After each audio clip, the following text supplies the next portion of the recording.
पुराने रूस में तीन फकीर बहुत ही प्रसिद्ध हो गए।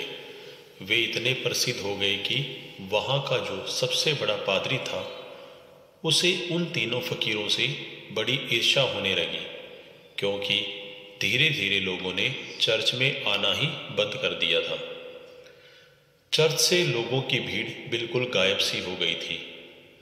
अब सभी लोगों ने उन तीन फकीरों के पास जाना शुरू कर दिया था। वहाँ का प्रधान पादरी सोचता कि यह तीनों कौन है जो मेरे रहते संत बन गए, क्योंकि ईसाइयत में एक प्रथा है कि जब तक चर्च किसी इंसान को मान्यता न दे दे तब तक वह संत नहीं बन सकता। पादरी बड़ा परेशान रहने लगा, क्योंकि लोगों में चर्च की लोकप्रियता दिनों दिन कम होती जा रही थी। लेकिन एक दिन तो हद ही हो गई। पादरी पूरे दिन चर्च में बैठा रहा, लेकिन एक भी व्यक्ति चर्च नहीं आया। पादरी के क्रोध का ठिकाना ना रहा।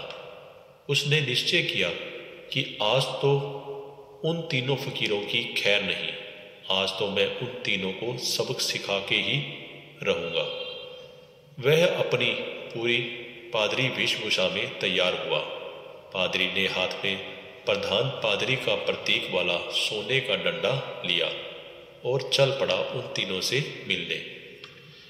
वे तीनों एक बड़ी सी झील के उस पार रहा करते थे। पादरी एक नाव में बैठकर झील के उस पार पहुंचा। थोड़ा आगे चलने पर उसे एक बड़े से पेड़ के नीचे तीनों सीधे साधे से इंसान बैठे हुए दिखाई दिए। वे तीनों पलाथी मारकर चुपचाप उस पेड़ के नीचे बैठे हुए थे। पादरी ने उनके पास जाकर कहा, क्या तुम तीनों वही प्रसिद्ध संत हो जिनके कारण लोगों ने मेरे चर्च में आना बंद कर दिया है? उन तीनों ने कहा, संत? अरे नहीं नहीं, हम किस बात के संत? हम संत बनने के लायक ही नहीं हैं। यह तो यहाँ के लोगों ने कहा है कि हम तीनों संत हैं। पता नहीं किसने यह झूठी अफवाह फैला दी है, जिसे सुनकर लोगों की भीड़ यहाँ आती है। हम तो रोज ही मना करते हैं, यहाँ मत आया करो, लेकिन हम जितना मना करते हैं भीड़ उतनी ही बढ़ती जा रही है। हम इस भीड़ से परेशान हो चुके हैं। यह भीड़ हमसे रुकती नहीं। हम तो एकांत में रहना चाहते हैं। अच्छा हुआ आप आ गए। अब आप ही बताइए, हम इस भीड़ से कैसे छुटकारा पा सकते हैं? यह सुनकर पादरी तो खुशी से फूला न समाया। सोचने लगा, बड़े भोले लोग हैं। अब तो मैं इनकी खटिया खड़ी कर दूंगा। आज ही इन तीनों को लाइन में लगाकर ही जाऊंगा। पादरी ने पूछा, लेकिन तुम तीनों करते क्या हो? उन्होंने कहा, कुछ नहीं, बस इस पेड़ के नीचे बैठकर ईश्वर की प्रार्थना करते हैं। पादरी ने पूछा, बाइबल कहाँ है? उन तीनों ने अपना सिर नीचे झुका लिया।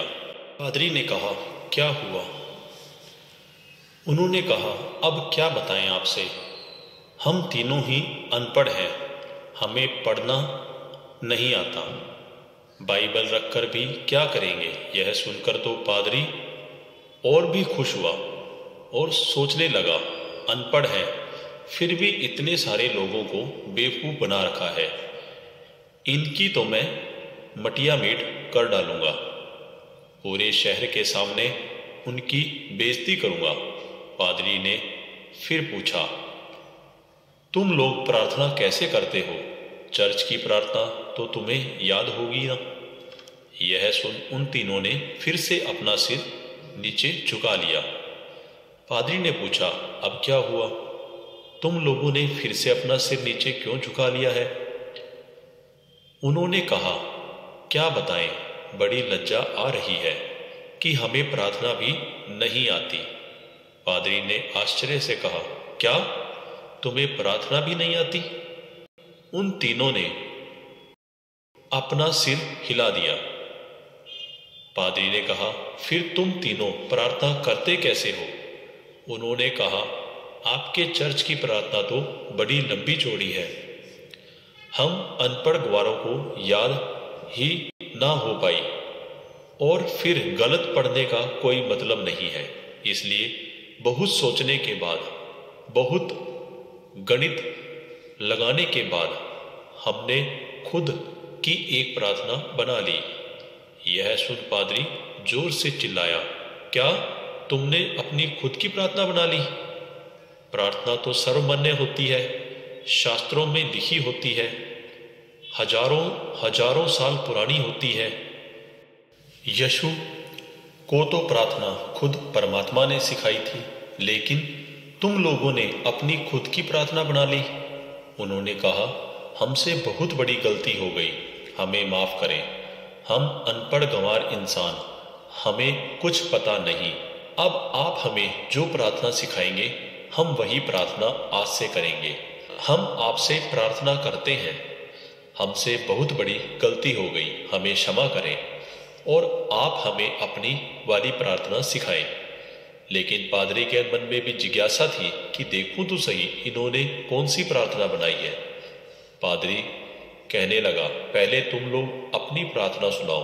उन्होंने कहा, नहीं, हमारी प्रार्थना का कोई मतलब नहीं है, आप हमें शर्मिंदा ना करें, आप हमें अपने वाली प्रार्थना सिखाएं। पादरी नहीं माना, इसलिए पादरी के बार बार कहने पर आखिर में वह अपनी प्रार्थना सुनाने के लिए राजी हो गए। उन्होंने कहा, हमने बहुत सोच विचार किया, लेकिन हमें कोई प्रार्थना नहीं सूझी। फिर हमें याद आया कि ईसाइयत में भगवान के 3 रूपों को माना गया है, इसलिए हमने इसी पर अपनी प्रार्थना बना दी। अगर आप हमारी प्रार्थना सुनेंगे तो हम पर हंसेंगे। इसके बाद वो तीनों चुप हो गए। पादरी ने कहा, अरे बताओ, नहीं हंसूंगा। भी 3, तुम भी 3, हम पर कृपा करो। सुनकर गंभीर पादरी भी हंस पड़ा और बोला, जिंदगी में बहुत प्रार्थनाएं सुनी है, पर ऐसी प्रार्थना कभी नहीं सुनी।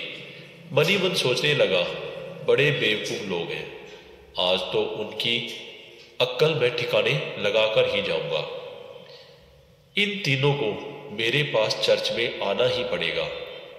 उन तीनों ने कहा, आप हमारी छोड़िए और अपनी प्रार्थना सिखाएं, हम आज से वही करेंगे। पादरी ने अपनी प्रार्थना सिखानी शुरू की। उन तीनों ने पादरी से कहा, फादर एक बार और सिखाइए। पादरी ने उन्हें फिर सिखाई। उसके बाद तीनों ने फिर कहा, फादर एक बार और सिखाइए, कहीं हम भूल न जाएं। पादरी ने उन्हें एक बार फिर सुनाई। उन्होंने कहा, एक आखिरी बार और सुनाइए। पादरी ने कहा, घबराओ मत, कभी कभी चर्च में आया करो, धीरे धीरे तुम लोगों की भी जिंदगी सुधरने लगेगी, और अगर तुम रोज आओगे तो यह प्रार्थना भी सीख जाओगे। उन्होंने कहा, जैसे आपकी आज्ञा। पादरी बड़ा खुश हुआ। उसने कहा, तुम लोग डरो मत, चर्च में आओ, मैं तुम्हें माफ कर दूंगा और लोगों से भी माफ करवा दूंगा। उन्होंने कहा, आपका बहुत बहुत धन्यवाद, आप बड़े महान इंसान हैं।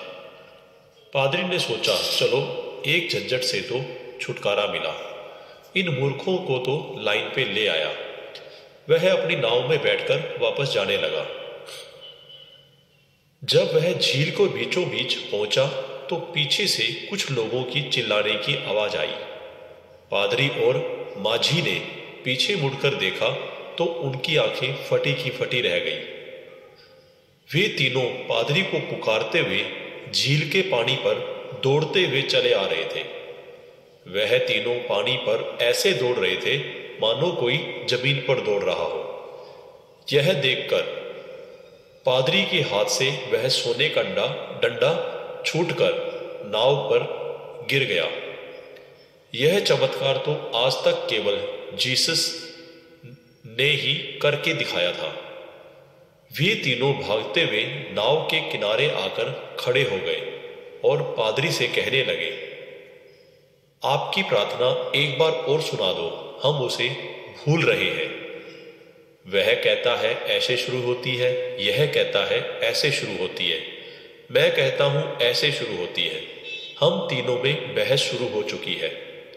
अब हम बहस करें या प्रार्थना करें, इसलिए आप हमें वह प्रार्थना एक बार और सुना दो।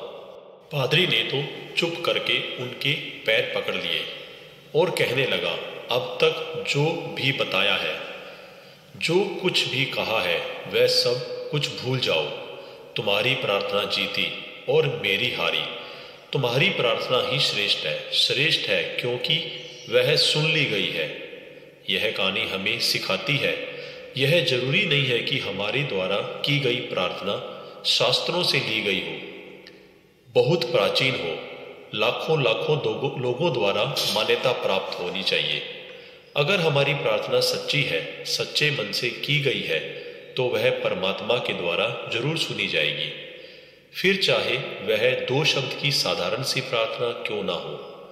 उन 3 साधुओं की कहानी से सीखने को हमें यही मिलता है कि चाहे कुछ भी करें, लेकिन उसे दिखावे के उद्देश्य से ना करें। हम जब भी किसी काम को करें, हमारी पूरी आत्मा उस काम में उतर जानी चाहिए। उस काम के प्रति हमारा पूरा समर्पण होना चाहिए। अगर हम हर काम पूरी तालीमता से साथ करें तो हमारी सफलता निश्चित है, जैसे उन तीनों साधुओं के साथ हुआ। उनकी प्रार्थना को इतने समर्पण भाव के साथ किया कि प्रार्थना उन्होंने नहीं बल्कि उनकी आत्मा ने की। फिर उनकी प्रार्थना इतनी सच्ची हो गई कि ईश्वर भी उनकी प्रार्थना को सुने बिना ना रह सके। आशा करता हूं कि ये कहानी आपको पसंद आई होगी। इस वीडियो को शेयर, लाइक और सब्सक्राइब करें। वीडियो को अंत तक देखने के लिए धन्यवाद। हम आपके लिए ऐसे ही नई नई कहानियां लाते रहेंगे।